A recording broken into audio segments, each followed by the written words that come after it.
Aujourd'hui, j'ai envie de vous parler suite à un petit reportage que j'ai vu hier en vidéo sur la coiffure des années 80. Waouh! Ça m'a permis un constat énorme par rapport à la coiffure d'aujourd'hui. Vous voulez en savoir plus? Suivez-moi dans cet épisode. Le cheveu fil de l'âme, le podcast qui révèle le lien invisible entre ta chevelure et ton histoire intérieure. Ici, la coiffure sort du paraître pour toucher l'être. Je suis Marie-France, coiffeuse depuis plus de 40 ans, aujourd'hui engagée dans une approche thérapeutique et émotionnelle du cheveu. Chaque épisode est une invitation à écouter ce que tes cheveux ont à dire de toi. Que tu sois coiffeuse, thérapeute ou femme en chemin, je t'emmène explorer les racines émotionnelles qui tissent ta chevelure et ton identité.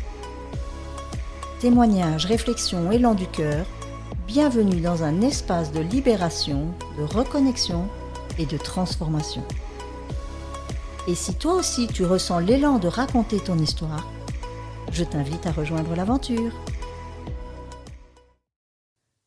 Alors, il faut savoir que les coiffures des années 80, moi j'ai baigné dedans. C'est l'époque à laquelle j'ai commencé cette profession. Alors même si, comme je l'ai dit 100 fois, je l'ai fait par dépit, j'ai quand même baigné dedans complètement. Et même si seulement au bout de 10 ans, j'ai commencé à m'y amuser, en attendant, j'ai vécu vraiment toute cette époque. Et l'époque même en dehors, dans le sens où on avait ces expressions de tous ces jeunes qui voulaient se montrer. Pour moi, alors je ne vais pas dire dans une tribu, mais presque, dans un clan, dans un groupe, c'était expressif. Ces coiffures de punk, de hippie, de new wave, ces coiffures exubérantes, toutes les couleurs qu'on pouvait imaginer, rouge, rose, bleu, vert. Mais on s'en fichait complètement, on exprimait un truc, vraiment. Limite, je pourrais même presque dire qu'à l'époque, c'était déjà du décodage capillaire émotionnel, mais que là, il n'y avait pas besoin d'aller gratter, c'était exprimer, assumer, conscientiser. Vraiment. Je pense qu'à l'époque, quand on faisait ça, on savait qu'on le faisait. Il y avait cette conscience derrière de faire passer le vrai message. Et on l'exprimait à travers nos cheveux, à travers notre tenue.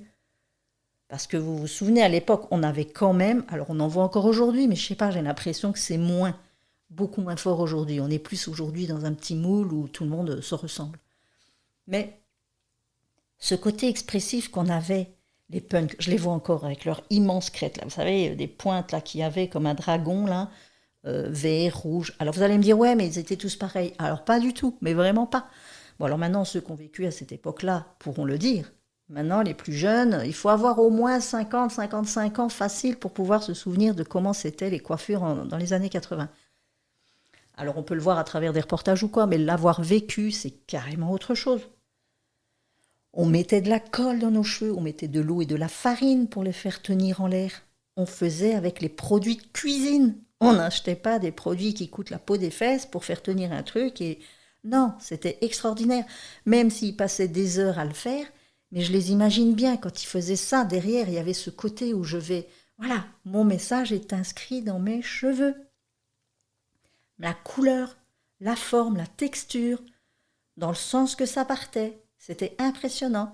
Et quand vous les voyez passer dans la rue, c'est « Ah, celui-là, c'est un New Wave. Ah, celui-là, c'est un hippie. Ah, celui-là... » Alors évidemment, ils n'étaient pas tous en même temps, dans les mêmes générations, mais ça se suivait assez rapidement quand même. Et donc, quand je repense à ça, je me dis « Mais waouh !» Même moi, quand j'étais donc déjà dans la profession, j'ai porté des couleurs improbables. Alors improbables, pas spécialement, mais des mélanges. On faisait des doubles tons, des trucs... oui, il n'y a rien de nouveau, ok. Mais nous, à l'époque, en tout cas à ce moment-là, c'était quand même assez nouveau. Et puis, il y avait ce côté où je me dis que la coiffure, elle était dans ses balbutiements. C'était quelque chose où on commençait vraiment à sortir systématiquement des nouveautés, à avoir des techniques, à avoir... mais voilà, on ne s'arrachait pas les cheveux. C'était... on s'amusait. Mais surtout, c'était hyper créatif. Donc même quand j'allais dans ces fameux salons, les shows comme on fait, les trucs de coiffure, c'était impressionnant. Alors bon, les shows, faut dire une parenthèse, c'est quand même des trucs importables. Soyons clairs, ça, ce qu'on voit sur scène, C'est vraiment du show. C'est pas des choses qu'on portera dehors. Et pourtant, dans les années 80, on ne se gênait pas. Hein. Mais disons que ça pouvait être jugé comme oh, c'est sale. C'était vraiment permettre de dire ah ouais, celui-là, bah, hippie, machin, bazar, c'est pas top. C'est pas des gens à fréquenter. Alors qu'ils n'étaient pas méchants du tout, hein, mais vraiment pas. Mais ils exprimaient. Ils exprimaient peut-être tout haut ce que certaines personnes pouvaient penser tout bas ou pouvaient avoir envie de vivre mais qu'ils n'osaient pas. Et eux, ils étaient totalement dans l'expression de soi. La tenue vestimentaire était en accord avec les cheveux. C'était un style.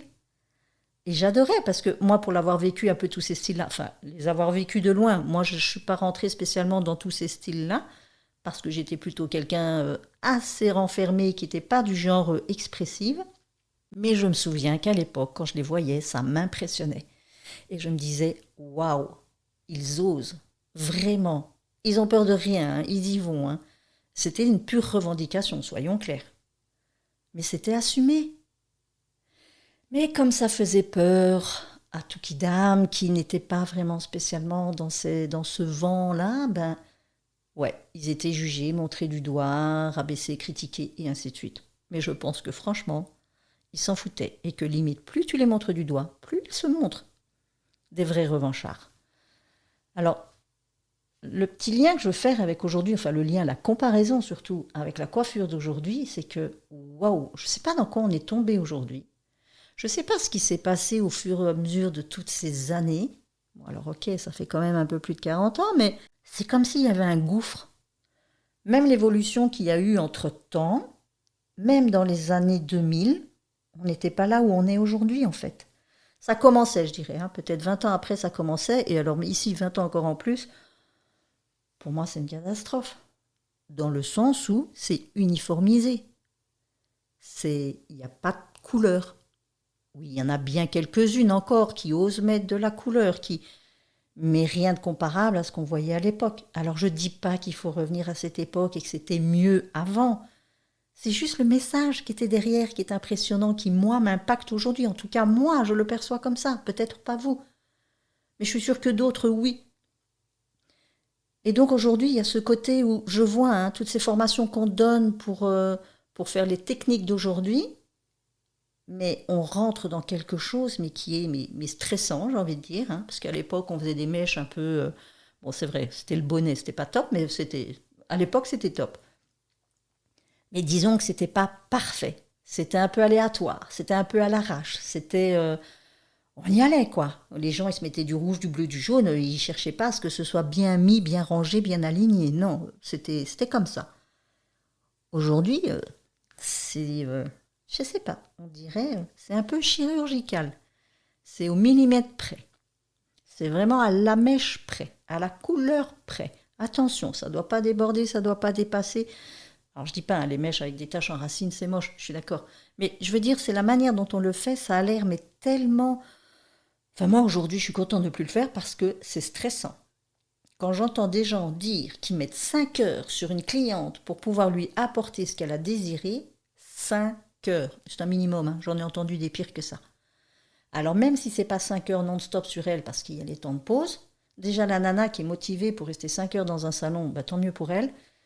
Mais la coiffeuse, sincèrement, je sais qu'il y a un stress derrière, permanent, de se dire comment ça va prendre. On ne peut jamais savoir comment le cheveu va réagir. Parce qu'en plus, malheureusement, la cliente ne vous dit jamais la vérité sur tout ce qu'il y a déjà comme produit sur ses cheveux. Elle peut vous faire croire tout et n'importe quoi. Selon les produits qu'elle utilise, il peut y avoir une interaction avec ce que vous allez lui mettre dessus. Donc vous savez toujours qu'il y a une épée de Damoclès au-dessus de votre tête qui va faire que, oh là là, je ne sais pas comment le cheveu va réagir. Et il y en a qui s'acharnent. Allez, une première déco, ça prend pas, c'est pas grave, on va en mettre une deuxième, ça prend pas, allez, zoup, on y va pour la troisième. Et je ne mens pas, il y en a qui le font. Mais c'est honteux, parce qu'à un moment donné, je veux bien que tu veux montrer que tu es capable, que tu veux performer, mais merde, réfléchis un petit peu à l'état du cheveu. C'est quoi ce bazar? Comment est-ce que tu peux mettre un cheveu dans un état pareil? Ah oui, c'est vrai. Il y a les super produits derrière, la Plex et compagnie, qui réparent, qui soignent et qui protègent. Ouais, faut arrêter de vendre du rêve. Soyez honnête, sincèrement. Mettez ces cheveux-là sous un microscope avant, pendant, après. Et puis vous reviendrez alors avec pour me prouver que tout est nickel. Je ne suis pas prête de vous voir arriver. Donc sincèrement, ces produits-là, stop, faut arrêter à un moment donné. Mais c'est revenir à ce côté technique où je me dis c'est tellement réglé comme du papier à musique, les gens, je pense qu'ils doivent serrer les fesses à chaque fois qu'ils pratiquent ça. C'est tellement waouh. Alors, on va dire c'est beau. C'est beau parce que oui, techniquement, c'est un travail d'orfèvre. Mais c'est quoi l'intérêt ? Quel est cet intérêt-là, à part de vous avoir stressé pendant des heures à vous demander si ça va réussir ? Pour que la nana, après, elle va revenir. Pourquoi ? Parce que son cheveu, il a jauni. Pourquoi ? Parce que tout ce que vous lui avez mis dessus, ça ne tient plus. Mais c'est normal, votre cheveu, il est vide de substance. Vous pouvez lui mettre ce que vous voulez dessus. Vous le savez très bien que ça ne tiendra pas. Alors évidemment, on vend le produit. On dit à la cliente, mais il faut que tu continues ça chez toi. Et tu ne dois pas utiliser ça, mais tu dois utiliser ça. Attention, parce que. Et les 3/4 du temps, les clientes, elles font pas ce que vous lui dites. Parce que ça les emmerde. Elles viennent chez le coiffeur pour être coiffées, pas pour se coiffer chez elles. Donc les 3/4 du temps, elles ne vont quand même pas suivre ce que vous lui demandez de faire. Il y en a, elles le font, hein, c'est sûr, hein, au doigt et à l'œil. Ok. Alors qu'est-ce qui se passe ? Elles reviennent, elles vous disent, t'as vu, c'est pas beau, hein, ça n'a pas tenu. Est-ce que vous avez fait ce que je vous ai demandé ? Oui, je l'ai fait. On sait pertinemment qu'elle ne l'a pas fait, mais qu'est-ce que vous voulez faire ? C'est votre parole contre la sienne. Et vous avez encore envie de vous battre avec ça. Je vous entends tous, je vous écoute derrière les écrans, derrière vos revendications aussi, du ras-le-bol que vous avez, des clientes mécontentes, des produits qui sont trop chers, un tas de trucs. Waouh ! Eh ben moi je vous plains, ou pas, parce que c'est un choix. C'est un choix que vous faites. Et ce choix-là, à un moment, je l'ai eu aussi. Ce ras-le-bol, mais vraiment un ras-le-bol. J'en pouvais plus. Mais la prise de conscience, là où elle a été, c'était de me rendre compte que ce que je faisais, c'était pas top, quoi. Alors je dis pas que je voudrais aujourd'hui les coiffer comme dans les années 80, hein, en revenant avec ça. Non, pas du tout. Mais aujourd'hui, c'est tellement uniformisé, standardisé, je trouve que ça parle plus. Ça parle plus du tout. Et vous êtes plus dans une... J'ai envie de dire dans un... Allez, pas une compétition, mais quelque chose où vous devez tellement prouver votre capacité à... Je suis même pas sûre qu'il y ait encore de l'amusement là derrière. Et la cliente, aujourd'hui, c'est de pire en pire, parce qu'en plus, ils viennent avec des photos bien souvent faites de l'IA. Donc, presque irréalisable, parce que de nouveau, il faut encore être capable de dire à la cliente, écoutez, vos cheveux, je suis désolée, mais on ne pourra pas faire ça sur vos cheveux.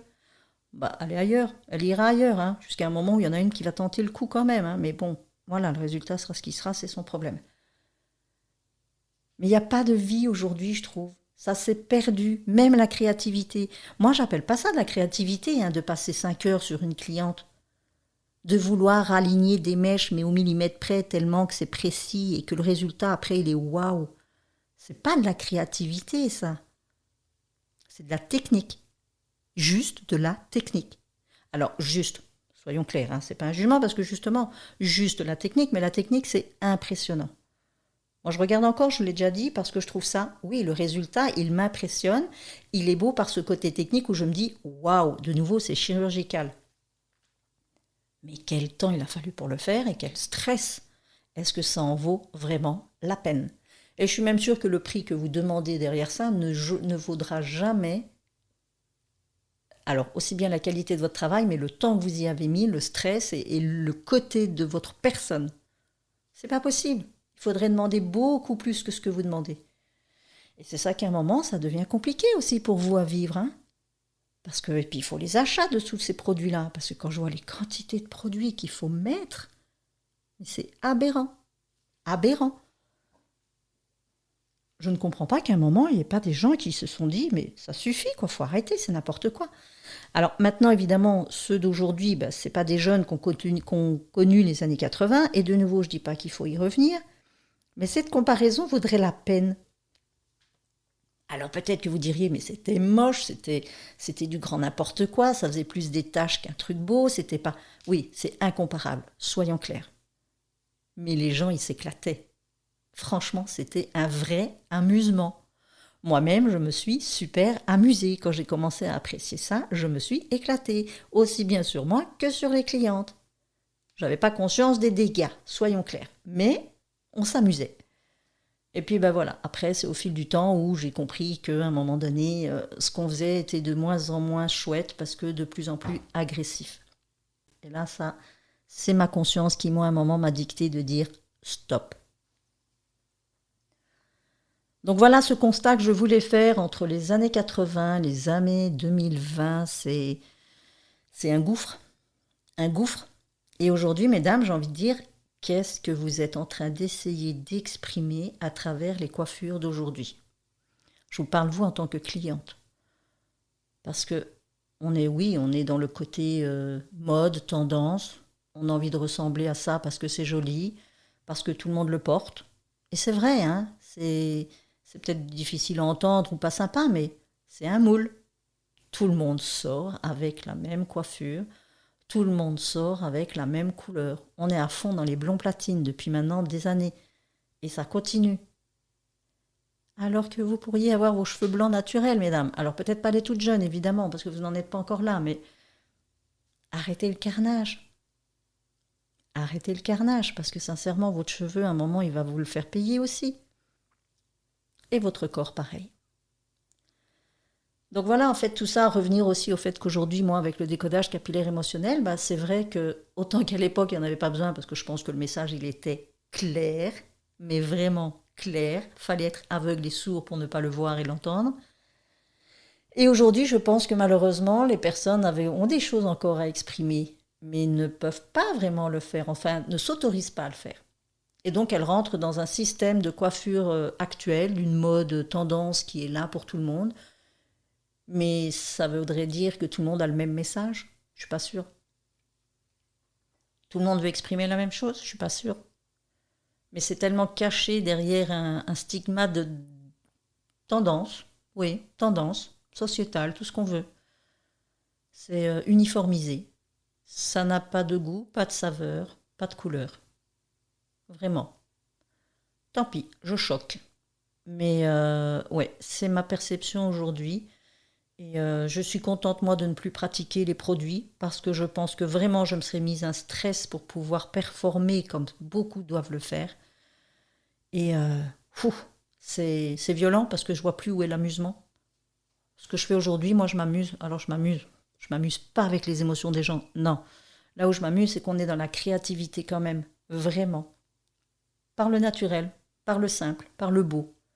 Parce que la personne, elle a envie d'exprimer d'elle, en elle. Et elle l'exprime à l'extérieur avec son cheveu au plus naturel qu'il soit. Et c'est juste ce qu'on cherche à faire pour la femme.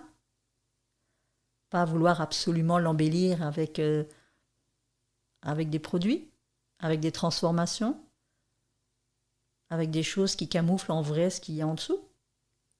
Donc, laissez exprimer vos cheveux, mesdames. Laissez-les dire ce qu'ils ont envie de dire, même si au départ ça vous dérange parce qu'ils ont une texture qui vous embête, une couleur que vous n'aimez pas. Même la couleur qu'on vous fait et la coiffure que vous avez en sortant, si on les lisse ou si on les transforme en lien avec ce qu'elles ont naturellement, vous savez bien que ça ne dure pas dans le temps. Donc ça vous demande en plus de l'entretien. Lorsque vous êtes en accord avec votre cheveu tel qu'il est, à un moment vous n'avez plus rien à faire, vous les laissez s'exprimer. Et ils ne font jamais qu'exprimer dehors ce que vous ressentez dedans. Et donc au moins, le message il passe. Faut juste en prendre conscience. Et c'est en ça que le décodage capillaire émotionnel peut aider à prendre conscience de ces messages qui sont en soi et qui ne demandent qu'à s'exprimer. Et votre cheveu, il le fait en permanence. Même si vous essayez de les camoufler, de les dompter, il l'exprime quand même encore ce qu'il a besoin. Et donc il crie fort. Il crie fort à un point où parfois il se désagrège. Parce que vous forcez, lui, il veut résister. Alors le jour où il ne résiste plus parce qu'il n'a plus la force de le faire, là vous en payez le prix parce qu'ils ne sont plus là. Ils tombent, ils cassent, ils sont dans un tel état que vous n'avez plus trop le choix que de les couper. Et voilà. Waouh, Marie était une vraie donneuse de leçons, de conscience. Non, non, non, non. C'est vraiment comme ça que je le vis. C'est comme ça que j'ai envie de le partager parce que c'est ma réalité, c'est mon message, c'est ma façon de voir aujourd'hui. La coiffure, ça pourrait être encore si beau. Et c'est pas obligé d'être passé par tous ces produits. La coiffure, qui a dit qu'un jour, ça devait être absolument que de la coloration, de la décoloration et du camouflage? Non. Coiffure, c'est coiffer les cheveux. Et coiffer les cheveux, ça peut juste se limiter à les couper, à les mettre en forme dans le sens qu'ils vont, à leur donner vie, à les laisser s'exprimer et pas à vouloir les éteindre et les faire taire. Waouh, c'était mon message du jour. Si vous êtes appelé en tant que coiffeur, coiffeuse, si ça vous impacte, même vous en tant que dame qui se disent « oui, j'aimerais tellement arrêter, mais je n'ose pas, je n'y arrive pas », n'hésitez pas, prenez contact, je me ferai un plaisir de partager avec vous sur le sujet. Je me ferai un plaisir de vouloir vous guider et de pouvoir peut-être vous accompagner sur autre chose. Je vous dis à bientôt et merci de votre écoute.